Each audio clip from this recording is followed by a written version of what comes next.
guys, John Faulkner here with Survival Dispatch, and with me today, as always, Mr. The Angry American. That's it. So we've had a lot of questions with regards to our personal portable solar power systems, and we use personal because this isn't something that you're going to run your house on. This is a small scale down. Portable being the real key word. Portable. Here. Yeah. So this is my setup, and what we're going to do is I'm going to show you my setup. And then next week we're going to show you Chris's setup. So it's just one of those things where what we're going to do is we're going to show you the two different ways at which we approached a problem. Yeah. And we approached it with, or we solved it with two completely different solutions. Yes, we did. So, but they do the same thing. Same thing. Yours is a lot more compact, sleek, and easier to use than mine. I'll be the first to admit that. So what I did was I went a completely consumer-based product, pretty much. Now there's some pieces you got to plug and play, and I will leave links for everything below. So what I did was I started with a Goal Zero Yeti 400. Fantastic. Goal Zero just makes it almost too easy. They do. For people, you know, it's literally an input and then all of your different outputs. And, you know, in this thing, in a power loss situation, I mean, it'll run your refrigerator, most refrigerators for a little while, you know, 300 watt output, I believe. Really? Yeah, up to 300. Up to 300 watt max out of the 110. So you can really keep a lot of devices. What I use this for are those short-term intermediate power losses. I have a smaller generator. I can't run my entire house off of it. So we use the smaller generator to run one of the small AC units. Yep. Little window shaker kind of thing. Yeah. Some of the kitchen appliances so we can keep things going. What I use this for is I will kill the generator at night at times when it cools down, but I'll charge, you know, cell phones and radios and things like that. Oh, you can run lights off of this too? Run lights, and you've got some of the Goal Zero lights, don't you? Yeah, I got them right here. Okay. So here's what we have. We have a DeWalt box, and this was kind of the basis of the kit. Because number one, it has these things right here. Yeah, wheels. These are called wheels. This is not a light unit. Probably weighs 40, 50 pounds. Yeah, these AGM batteries, sealed batteries are pretty heavy. So I put it in a DeWalt box. It's 28 by 12 and a half by 12, and pretty much this stuff fits in there like a glove. Nice. So it has wheels and it has a telescoping handle. So you can just grab this thing. If you wanted to, you could take it to the park. You could take it onto the beach with you. You know, anything like that if you're not a survival situation. Right. So it's portable. So at the heart of it is like I said, a Goal Zero Yeti 400. And then we just have these are Anderson plugs. Yep. But these are made by a company called PowerWorks, POWERWERX, because we all got to spell crap differently. They got to be novel. And these are just, you know, Anderson plugs with gold-plated connectors, so they're not going to corrode on you. And then it has fuses built into it, so if anything were to happen, I like they fuse both sides too. Both sides. I thought was pretty cool, because normally you don't see that. Yeah, so. And then these are just regular, like, marine batteries, you know, completely sealed. You don't have to worry about any corrosion leaking out if this thing were to be sitting. And this is like a fantastic kit to put together. If you live like in an apartment in a city where you can't have a generator running, you can throw this whole setup, wheel it into a spare closet, and you don't really have to worry about it. Yeah.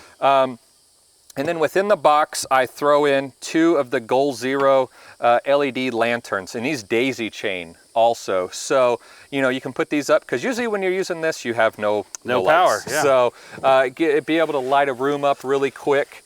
And also within this box, I put just a trickle charger, one of the little like things you put on a lawnmower or a boat or something.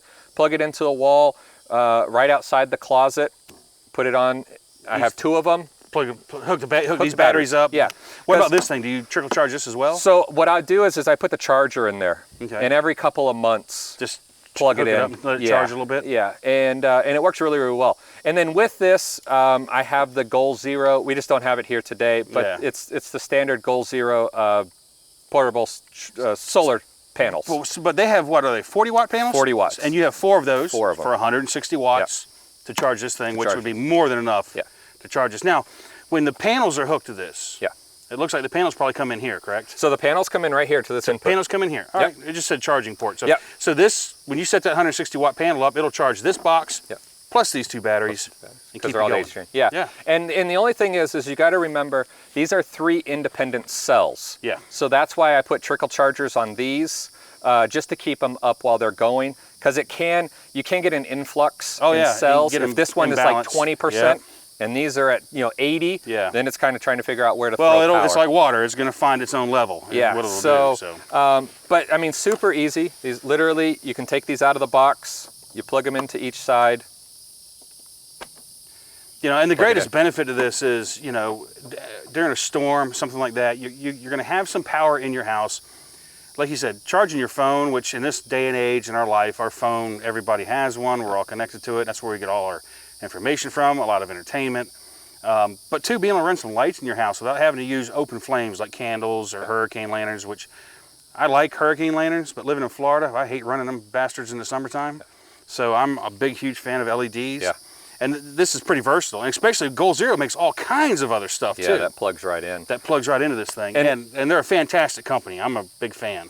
And when the hurricane last came through here, Chris and I sat up all night.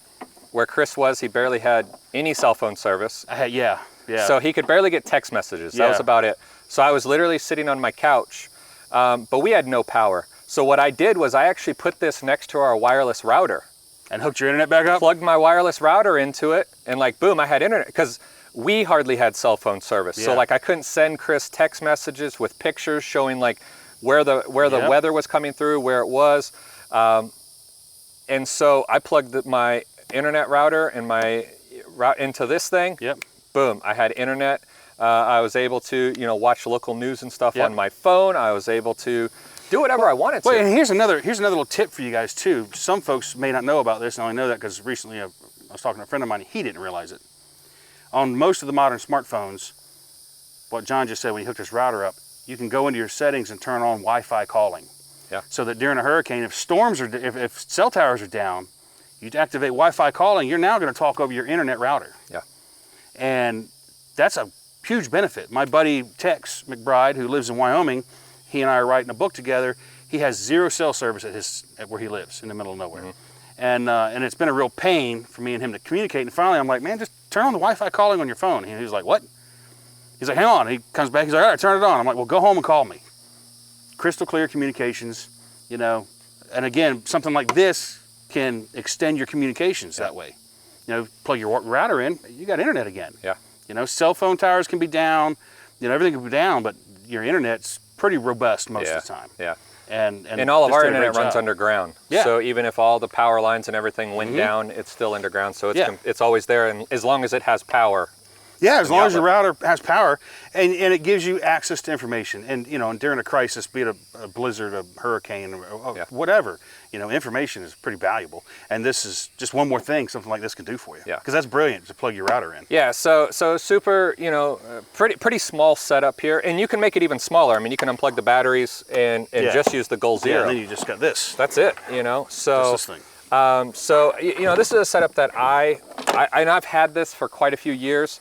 Now Goal Zero has like lithium models that are a lot lighter, a lot more condensed. Just technology has advanced, you know, since I bought this thing. But still, for what I need it to do, it's a perfect solution. And I will say too, you know, like I said, if you live in the city, can't have a generator, things like that, or if you're just trying to have some power in your house without people knowing, this is a silent option. Absolutely. So not saying that it's a replacement for a generator, by any means. Because I'd rather have a generator, you know, a 10,000 watt generator. I've got a diesel, 15 at my house. You know, so I'd much rather have that. But if you're having to stay low key, if you have a small place, this is a fantastic option. To keep ham radios charged. Like you said, you could even run your refrigerator with it if you needed to. You know, when there is no power, a little power goes a long way. So this is a great way to do it. If you're looking for that one-stop option, here it is. Next week we'll do a video on my system, which I built. It's bigger than this. I have bigger batteries in mine. I have a bigger panel. I have 100 watt panel, but I could easily put 200 watts out if I wanted to or whatever. But we'll show that one next week, and it's a lot different take on things. But I've always loved Goal Zero, and I'm probably going to get one of these too. I didn't even realize you could connect external batteries to them. There you go. I've looked at their stuff for years. So guys, if you like this video, make sure you hit the like button, and also make sure you hit that notification bell so that you know every time we go live or when we upload new videos. Which we're going to do later today. So So make sure you hit that bell also. If you got any other questions with regards to portable power supplies like this, feel free to leave the comments below. Also, make sure you check out the Survival Dispatch Insider in the link in the description. Have tons more information in our monthly publication that we do. You can check it out for free for 14 days. So I hope you have a fantastic day. I hope you enjoyed this video, and until next time, be safe. See you then.